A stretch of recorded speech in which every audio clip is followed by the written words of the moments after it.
Ready to take your life to the next level? Then you're in the right place. Get all the information you need to be better, improve everything, and live life like a pro. This is the MenProvement Podcast with Sean Russell.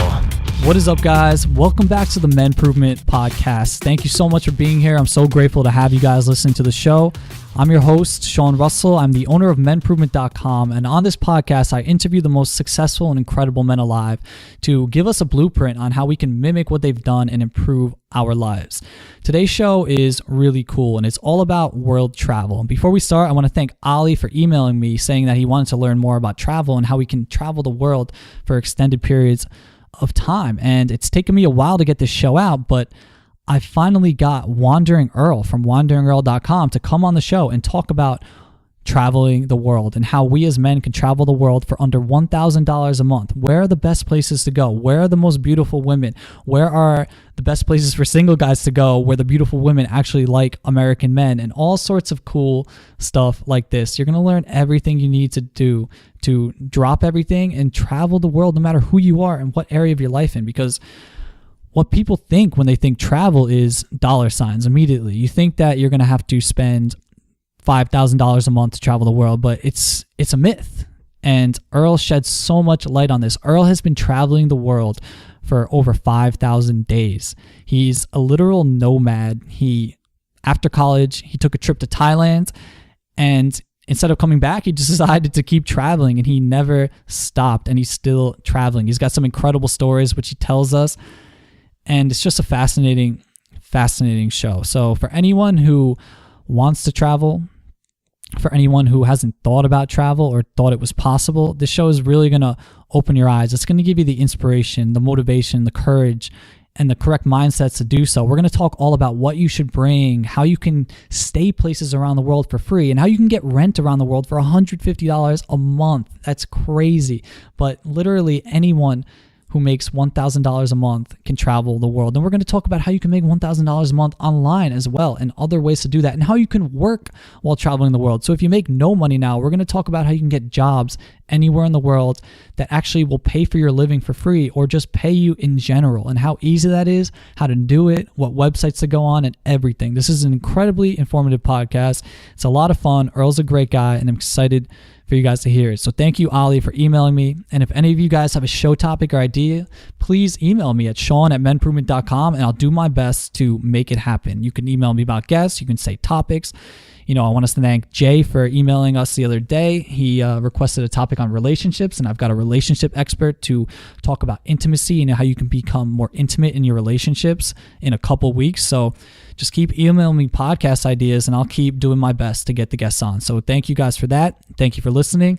And before I hit the intro music, just want to give you guys a reminder that the MenProvement Academy is launching in a week, essentially, one day over a week. And that's awesome. It's looking more and more amazing every day. And if you're not on the pre-launch list and you don't want to miss the promo code to get in for extremely cheap, head to menprovement.com/academy. And seriously, I'm so proud of how amazing the Academy is coming out. I'm excited for you guys to see it. And I've made 3 programs with JD Dallas, Daniel Monroe, and John Cooper, and they're each 8 interview series. And it's awesome. I've learned so much, guys. So I'll tell you more about that on launch day and in the podcast next week. I'll tell you exactly what's going to be in the Academy, what you're going to get, what to expect. So let's move forward now. Just look out, keep your emails open, don't miss it. And yeah, let's get this podcast going. Let's get this episode going. This is Wandering Earl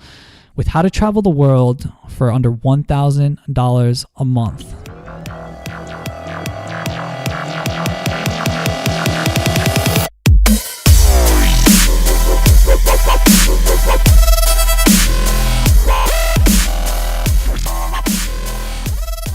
Hey guys, I'm here today with Earl Barron. Am I saying that right?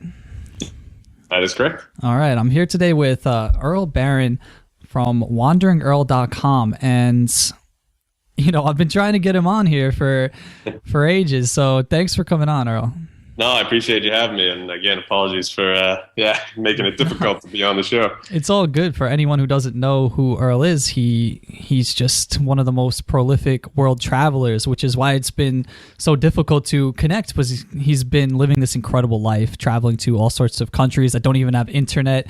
But, that's just part of the reason why I wanted to get you on here. So it's all part of the fun. So cool. For people who don't know you, why don't you just explain who you are and what you do and how long you've been traveling for? Sure. Basically, I left home in 1999 to spend 3 months traveling around Southeast Asia. It was sort of my post-university graduation gift to myself, and I was planning on coming home right after and getting a job and getting right into my career. But about a week into that trip, I sort of fell in love with traveling, and I said, let's see how long I can keep this going. I'd love to travel more than 3 months.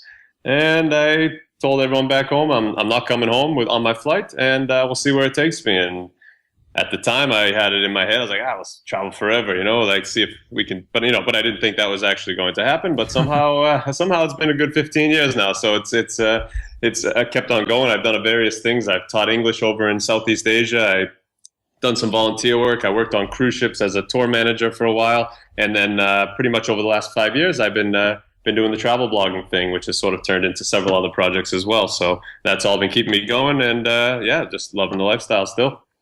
Very cool. Yeah, I'm fascinated by travel, especially long-term travel. And this episode is a request from a listener named Ali. He really wanted an episode about travel, and then I've had multiple other travel requests. And I think traveling can really teach you a lot about life and being a man. So I'm really pumped to get into all this with you. So let's start from the very beginning. How old were you when you started traveling? Yes, basically I was 22 and just had finished university, and that was it. So pretty young, I guess. Yeah, and you said you were there for 3 months, and then you decided, hey, I'm going to keep going. And was there any hesitance inside or fear, or do you have any critics at home? And what'd your family and friends say?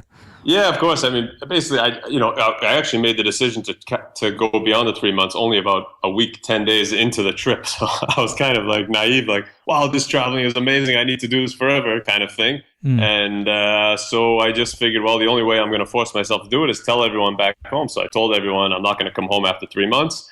And again, a little bit naivety there that I thought they would be like, sweet, keep going. But of course, everyone was like, what on earth are you doing? Get home. You need to come home. Yeah. So, yeah, of course, there was a natural reaction from family, especially that they were a little bit concerned that I was going to give up a career in sport management. My idea was to be a sports agent, which I had studied for. And I was totally up. That's totally what I was set on doing. And they were kind of like, wait a minute, you just graduated. Now you're going to give up all that and just travel around. Like, what's the deal? So yeah, there wasn't too much support in the beginning, but I don't know. There was just something I had in my head. I was like, I gotta try this out. I just really felt like this was right for me. And I said, look, I'm sorry. I'm just going to keep doing, I'm going to try. I need to try this. And okay. So I did. And it just kind of all unfolded.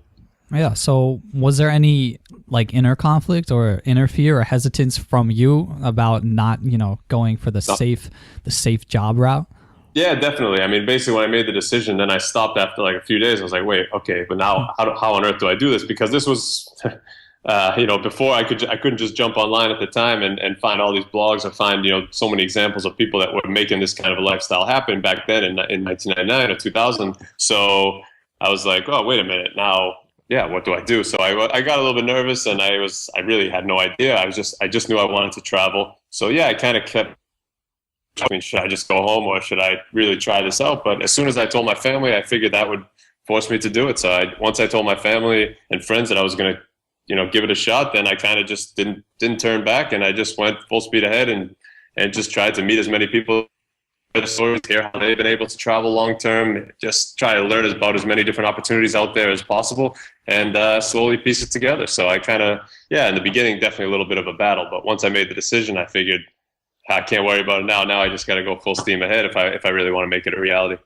Very cool, man. And I'm sure for anyone, there's always going to be that resistance, but like you said, you burned the ships, you made yourself accountable. You told people you were going to do it. And yeah, that's awesome. So what I want to accomplish in this episode is to get some solid advice from probably the most knowledgeable person in this field for guys like myself who are interested in traveling, because I've actually got a one-way ticket to England in May, and Nice. I'm planning, I've got the website going. I'm doing this entrepreneur thing, work from my laptop, and I'm just I'm just gonna go for it like you. So I've got a lot of questions here written down. That's cool. Let's see. Let's just start off. What's your initial advice for guys who want to get into solo traveling, who don't have anyone to go with? Yeah, sure. The first thing is to definitely not worry about being on your own or having other people that want to travel. It's very common for us to ask all our friends and come on, let's travel. And it's also very common for most of them, if not all of them, to say, no, thank you. And we're kind of left on our own. That ends up being a huge dilemma. Do we go anyway or not? Because obviously it feels much more comfortable if we have someone to tag along with us, and obviously that just makes it much easier, the decision. However, and you'll find endless examples of this. It's really nothing to worry about. Once you get out there, I have never heard of anybody go out there on their own and be like, wow, I felt so lonely out there. It just doesn't happen, because there are so many new people to meet, whether it's local people in the places you are or other travelers. You could just easily just go to the most popular hostel in any city or town in the world, and before you know it, you're surrounded by, interesting people from all over the world, and it's basically impossible to be on your own. I actually have to put more of an effort into being on my own than I do to meet people, I would say, over the years. Yeah. So that's not something really to worry about in the end. That's really cool, yeah, because I find right now that I'm more so pretty much isolated being home, because everyone I know works like a 9-to-5 job, and I don't particularly go out, do the whole working then going out on the weekends. So I find myself now more isolated than I imagine I would be if I was traveling. So that's great to hear. Yeah, I guarantee once you get over to London, it will take you less than a couple of days to really suddenly be like, wow, like I don't know if you have, but if you ever have worried about going on your own, within a couple of days, you'll be like, I don't know why I ever worried about it. I worry a little bit, but I'm starting on my own, and then I've got my friend who's actually an assistant working for me now. He's gonna join me, and cool. we're planning on heading to the Southeast Asia area. So, because I always hear that's the best place for entrepreneurs, it's a great starter country. But then I hear from people who haven't been there, when I tell them that it's dangerous, be careful, like don't go over there. But I live in New York, so I'm like, how more dangerous could it be? So I'd love to hear what are some good starter countries, and how safe is places like Thailand and Bali and here's the thing. I say this as a blanket statement pretty much any time, that the world is much safer than we think. It's just because people haven't been to these places. They read a few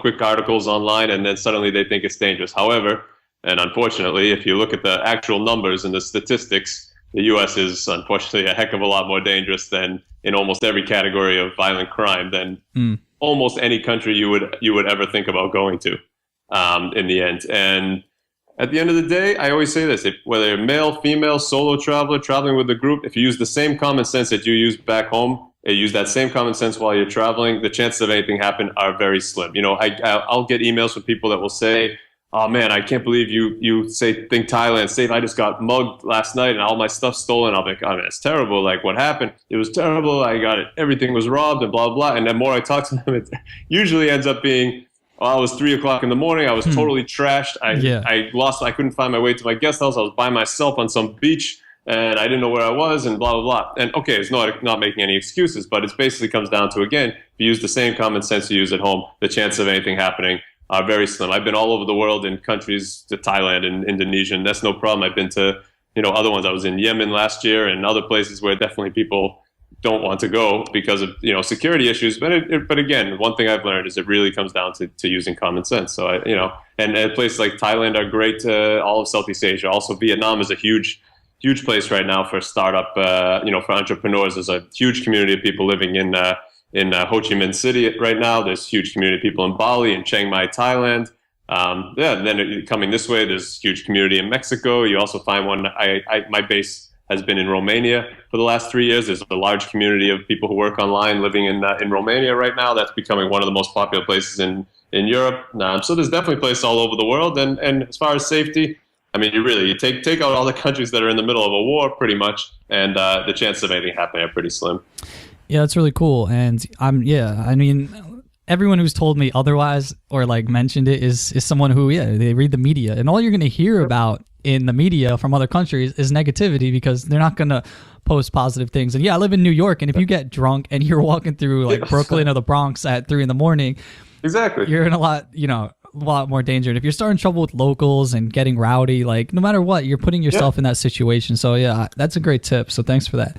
Yeah, of course. You mentioned some awesome cities there that I'm actually interested, like Thailand, Chiang Mai, and Ho Chi Minh.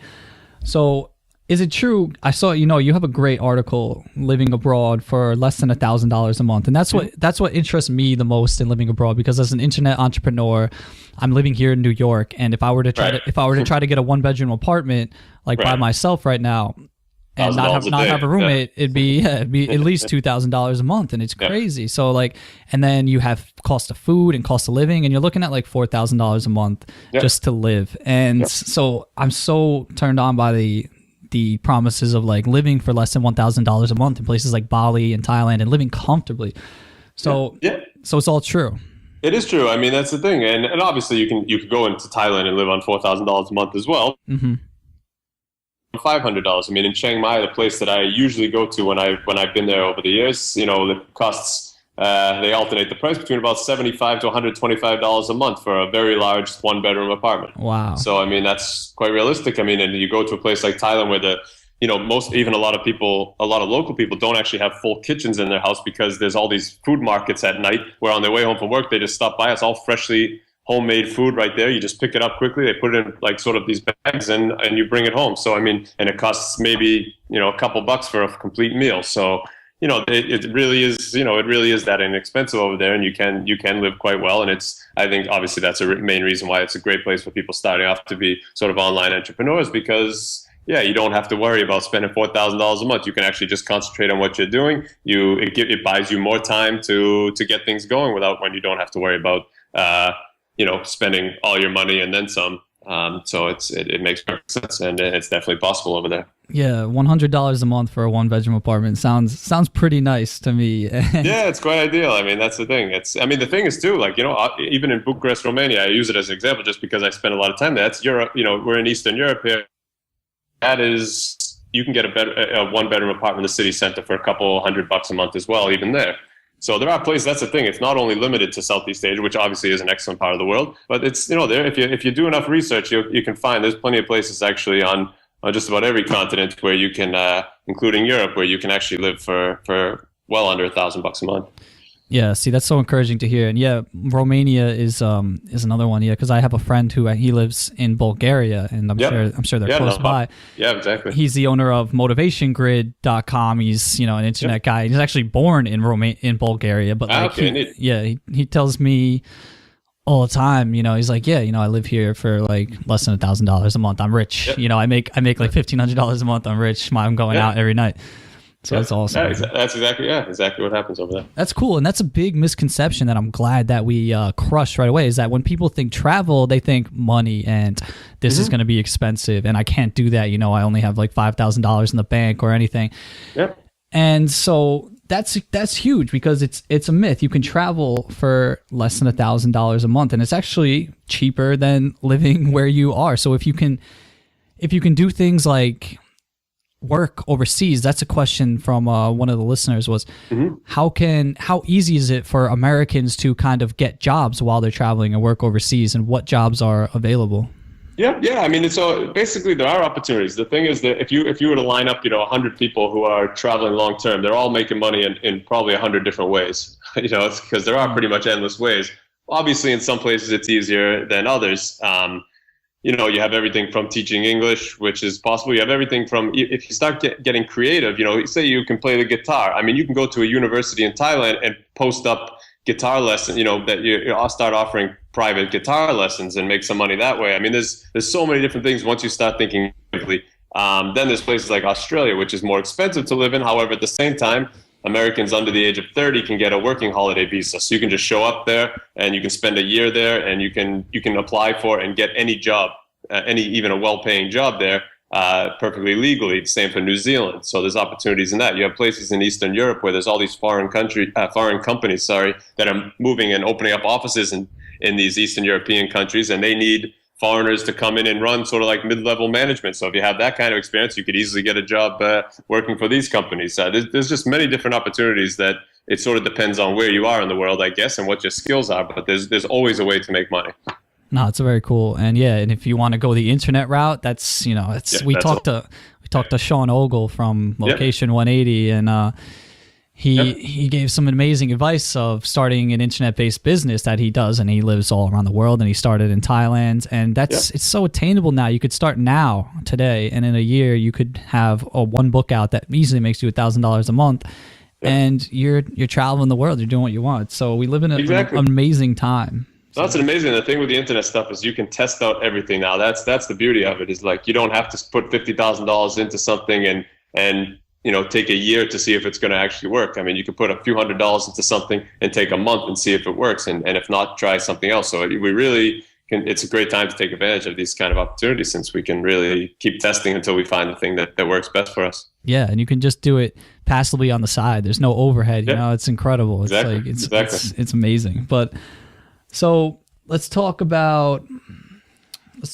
travel hacking, because this is something that's really interesting, because a lot of things that scare people are prices of flights and things like that. But I know there's guys like Steve Kim who wrote an article like I traveled the world for $400, and in your article you talk about. So what are some travel hacking techniques to get from here to wherever we want to go for cheap? I don't use too many specific methods. My one method that I stick to is pretty simple. It's just flexibility. That's it. If you're flexible, there is no reason why travel has to be expensive. And that means, flexible of dates, flexible of even destinations. If you start to look at, smaller little, even so, for example, I was flying to India a couple months ago, and automatically I think, well, I should fly to Delhi or Mumbai. But actually, if I look at some of the smaller cities in India, there's budget airlines in the Middle East that were flying to those for half the price. So you just kind of have to be flexible and start to really do some research, because the main thing for flights is that there are so many airlines now, and many of which don't show up in your main search engines like Kayak or Expedia or anything like that. They're just more regional. So in the Middle East is a great example, because it sort of connects Europe with Asia, and you have all these airlines like Fly Dubai and Air Arabia and things like that fly for so cheap, but they're not going to come up in the search engine. So you actually have to go and look at them specifically and see their routes. They might not fly to the actual major city you want to go to, but they're going to fly to a smaller city that's not so far away. And so if you don't mind, if you have that little flexibility, which if you're going to do long-term travel, there's no reason why you shouldn't, then you might be flexible with your dates a little bit, then there's no reason why traveling around the world can't be affordable. I mean, it's just, for example, I just flew the other day, 2 days ago, from Italy to I booked a ticket from Italy to the US, and then from the US back to Istanbul in a month, and that was about $500 total, which is quite good. I mean, that's the thing, and it all because I was flexible of airports, I was flexible of dates. I mean, if you can be, and I bought the ticket 2 days before I left. So yeah, that's awesome. I mean, that's much cheaper than my one-way flight to England that I paid for on British Airways or something like that. I'm going with family initially, but cool. Right. That works too. So would you say that the best time to book flights is like last minute and like that? Is that cheaper? The thing is, I almost never book flights well in advance, just because I just can't plan that far in advance. So the only thing I can say is that booking last minute, to me, at least in my opinion, if you are flexible, is not that crazy expensive that we think it is. I find it to be very reasonable. And like I said, I can get these deals for something like that. That was just going through a normal site, just because I was flexible. So I think booking last minute has worked quite well. I almost always book my flights, I would say, within 2 weeks of my departure. Cool. And 2 months ago, in the end, I ended up flying from Bucharest, Romania to Goa, India for $280 US one way, stuff like this, it's quite cheap for that amount of flying. Yeah, it's great. So let's talk accommodation. You mentioned apartments are super cheap, but there's so many other ways to live, and there are ways to live for free, right? Yeah, of course. Now there's ways to live for free. There's these great websites such as workaway.info and helpex.net, which are two great ways that you can you do a little bit of work in exchange for accommodation and food, which you have opportunities all over the world. This is a great way. You could literally travel around the world for 5 years with only spending your money between cities, like the bus fare between cities. I mean, I know people who have traveled for a year on that, spending just a few $100s total in 1 year, just using these two websites, which provide these sort of exchange programs where you just do a little work. a few hours per day in exchange for room and board. Then you have things obviously like couch surfing, which you can take advantage of, which is you can find hosts in pretty much any country these days, where you just crash on someone's sofa for a few days and doesn't cost you a thing. So yeah, there's ways to spend as little or as much as you'd like. And it's pretty amazing. Yeah, it's really cool. Thanks for sharing those websites. I'm definitely gonna check them out. So let's talk about packing, because I'm heading out and I'm the kind of guy that's got too many clothes and way too many shoes. But so like what did you bring with you, and what would you recommend guys essentially pack and get in order before they leave? Are there any vaccinations or like health insurance things that you definitely need to work out? Sure. I mean, for packing in general, I generally would say, pack what you think you need, and then you'll probably get rid of half of it once you arrive. I mean, it's definitely hard. It's much easier to say than do. I can say, oh, you just pack, a couple pairs of pants and one pair of shoes and this and that, and you'll be fine. And make sure your bag weighs less than 20 pounds, and that's all you need. But it's still hard for if you haven't done it yet. I can see how it's just very hard to grasp that will be enough. So in the end, I generally say take what you think you need, but just be aware that you'll probably get rid of half of it very quickly. Because you do see that it's just not only because you don't need it, but also because it's just much easier with this lifestyle to not have a full closet of clothes in your bag. Pretty much, it's just easier to move around when you have a smaller bag, and it's just not as necessary to have as many items as you would when you're living in one place at home. And the other thing is, if you need something, you can always get it in any country, in any city in the world. It's almost doesn't matter what you need, pants, this, that. You can find it anywhere. So it's not something that you should worry about too much. As far as vaccinations go, it's definitely a personal choice. In some parts of the world, they're highly recommended, and others they're not. I don't get too many myself. I have the normal hepatitis ones, which are pretty standard, but apart from that, I don't really have any. That's just been a personal decision. Mm-hmm. So that's sort of it. I always tell people, just do some research. If you go to a doctor and ask them, they're going to tell you to take 400 shots because they get the money, and that's how it goes. But if you're going to Southeast Asia, for example, you can go over there and get your shots for about 1/50th the price of what it would be in the U.S. As well. At internationally recognized hospitals, nothing to worry about, perfectly fine places. They'll give you your vaccinations for just $10. So that's easy as well if you're heading to certain destinations. Health insurance, that's a tricky one too. I do recommend that people are covered in some way. So there are companies obviously out there, World Nomads and I Am Global, which are two good companies that offer reasonably priced health insurance. It's one of those things. I know a lot of people don't want to pay the money for it, but it's also one of those things where you obviously would you'd be pretty upset that you didn't pay the money if something happens. So it's kind of, I do factor that into any budget, because it does make sense. That's just one expense. It does make sense. I'd rather cut out a coffee a day to have that kind of peace of mind, just in the event that something were to happen. Yeah, you're doing all these adventurous things. God forbid you broke your shin or something like that, climbing a mountain, and then it's just you're in debt for ages. Yeah, for a long time. That's important. It's definitely important. The one thing I will say though is that's a good point about doing the adventurous things, is you definitely want to make sure you read the fine print, because a lot of them don't cover certain activities. So if you're going to go and do all these sort of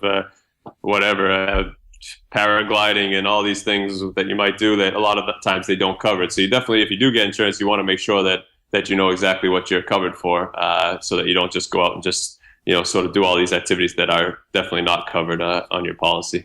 So definitely takes a little bit of research with that, but I think in the end it's definitely wise to have it. Cool, man. So let's get a little deep here. You've been traveling the world for over 5,000 days. What has traveling taught you about life?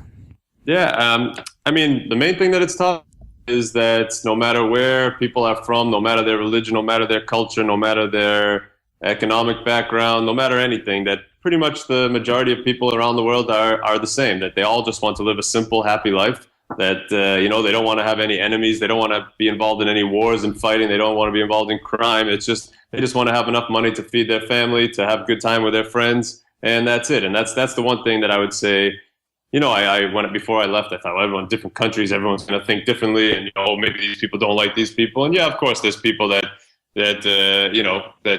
aren't as positive. But in general, everywhere I've gone, I find the majority of people are just good people looking to live a simple life. And that one core lesson has really just, that's affected me the most out of anything that I've learned, because, that just changed my whole perspective on the world right away. And I see it time and time again, no matter where I go, that's true. And that's why I go to some places, like I've traveled around Pakistan and Afghanistan and things like that, specifically to other people, that I can go to the heart of Pakistan or Afghanistan, and still the overwhelming majority of people, no matter what, are wonderful people who just, who just want to live a simple life, and that's it. And that affected me. Yeah, it's interesting. That's amazing that you went to Afghanistan and Pakistan. It's people would think that you'd be crazy, and so there really weren't any places that you would say are like too dangerous to go or that don't take kindly to Americans.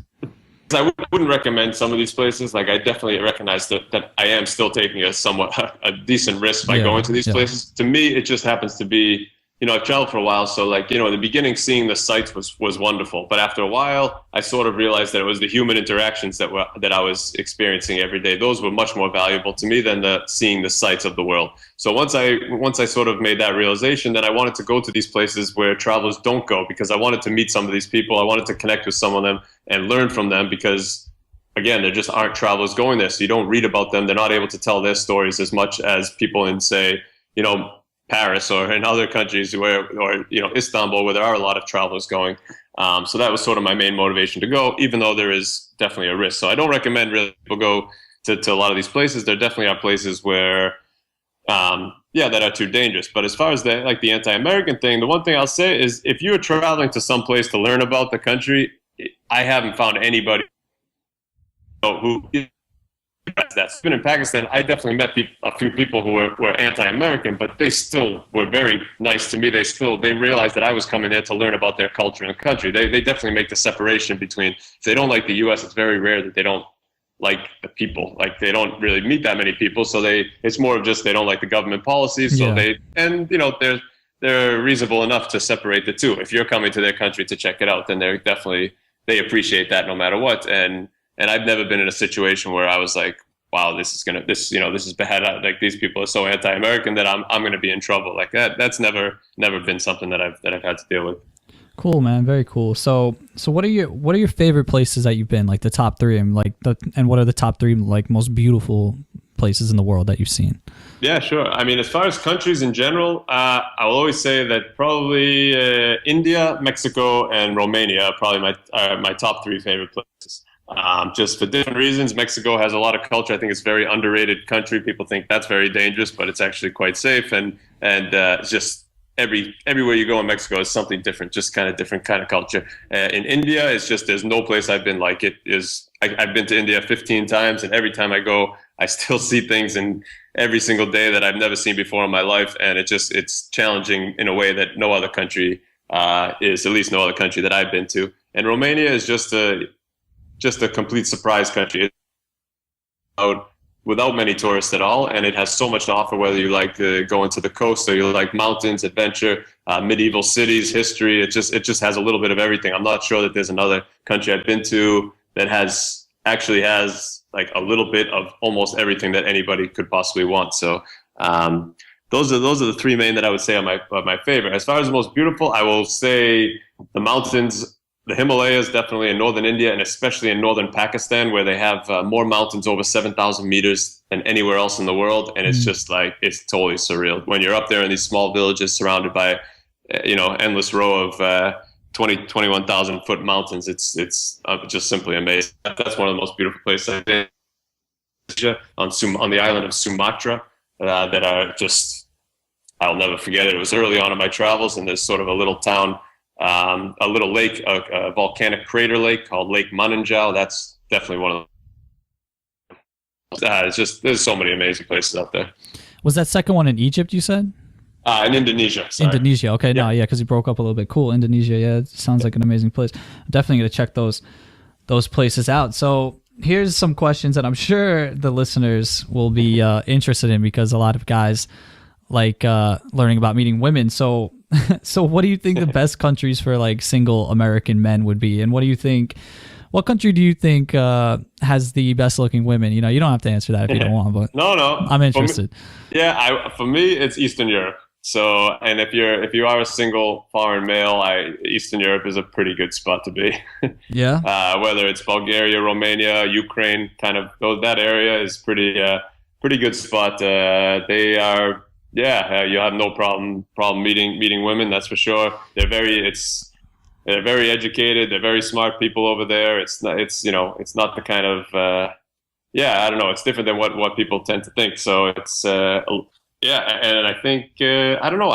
You just have no problem with it. For me, Romania, I would say, and maybe Ukraine are probably the most beautiful that I've come across, in my opinion. Obviously different for everybody, but that region definitely is pretty amazing. Even when my flight lands in Bucharest every time and I'm walking through the airport, it's ridiculous. Even the immigration officers, I'm just like, geez, like the female immigration, I'm like, man, I know I'm back in Eastern Europe very quickly.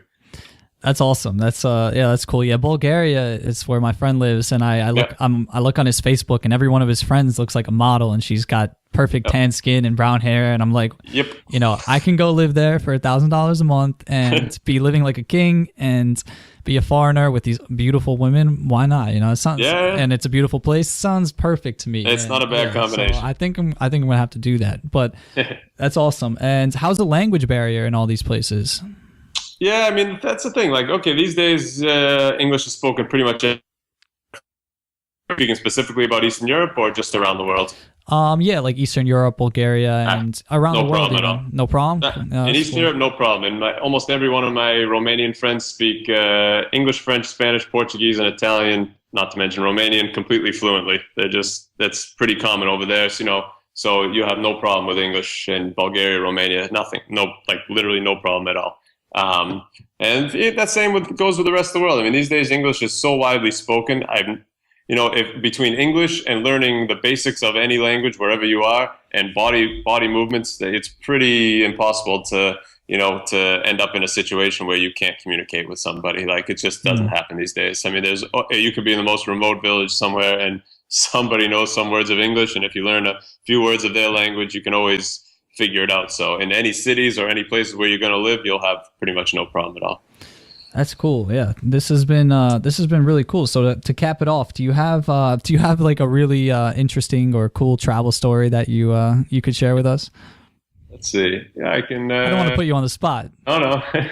Let's see. I can. I was kidnapped for 3 days in Bangladesh. In where? In Bangladesh. Really? So I had where if you look at any guidebook, it tells you not to leave the airport if your flight arrives after sunset. And my flight, after a delay, arrived at just after midnight. And like an idiot, I went outside, and next thing I know, big gang of taxi drivers. I chose one taxi driver, the only guy who spoke a few words of English. He walked me across this dark parking lot, put me in the taxi. 4 other drivers got in the taxi as well. They locked the doors, and off we went. And next thing I know, I was brought to some slum area. I was locked in a room. And over the next 3 days, I was brought to several places where they kept me, and they kept taking me out every day to the banks and trying to get me to take out money from my ATM with my PIN number and saying it doesn't work. They were very amateurish, I figured out in the end, since they never took my belongings or anything like that. They just kept asking me to give them money, and I would just say no. And I went on for 3 days, and finally at one point we came back to the building where they were holding me, and they said, "Go get your bag, we're moving you across the city." And I said, okay. I went upstairs, got my bag, and on my way down, I noticed there was like a hallway with one of those sort of like a fire escape at the end of the hallway. So I just ran down the hallway, went down the metal stairway out into the streets, grabbed the rickshaw, and took off. But it was a pretty funny experience to be my only kidnapping experience. But luckily, they were amateurs. Wow, man, it's a pretty frightening experience. But I guess the moral of the story is to not do what people over in other countries tell you not to do. It's kind of be street smart, and you should be good. I don't want to leave people with the image that oh shit, like this guy's been kidnapped. I don't know. I was totally getting into this podcast, and now I don't know. No, but that's the thing. Like the point is with that is like, also, first of all, I did not follow the common sense. I did not follow any of the advice. So it's a great example of, if you just follow the common sense, and the advice that you'll find, which basically everything and everybody said, stay in the airport until sunrise. So I didn't, naturally, and that's why I got myself in that situation. So pretty much, I think if you ask anybody who has had any negative traveling, I'm pretty sure you'll find that to some degree there was there was some lack of common sense somewhere along the way. I mean, I use India as a great example. I've been to India 15 times. I spent over 2.5 years there. Nothing has happened to me. I lead groups of people. I lead tour groups to India. Nothing has happened to anybody. Nobody has had anything stolen. And you always hear, you get this negative idea of India, but nothing has ever happened in over 2.5 years of spending time there. And again, it's because you use the common sense. So that it works everywhere. Cool, man. So yeah, thanks for being here. And do you have any last minute advice to guys who are?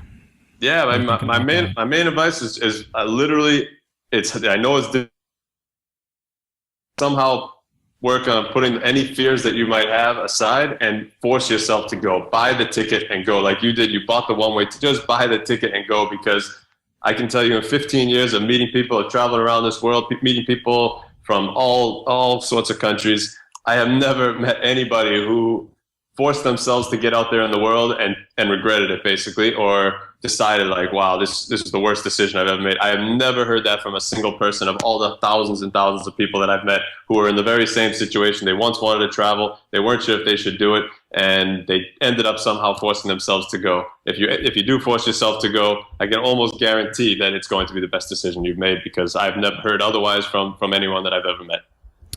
That's awesome. This has been great and really informative. I've learned a lot myself, and I'm pumped. I'm pumped to particularly go to Romania and Bulgaria for obvious reasons. But yeah. Well, you let me know when you're on your way. I'll get you all sorted out. Oh, that sounds good. Yeah. So where can people learn more about you? And because I know you've got hundreds of articles on your site, so you can learn much more on your site than you can in one podcast.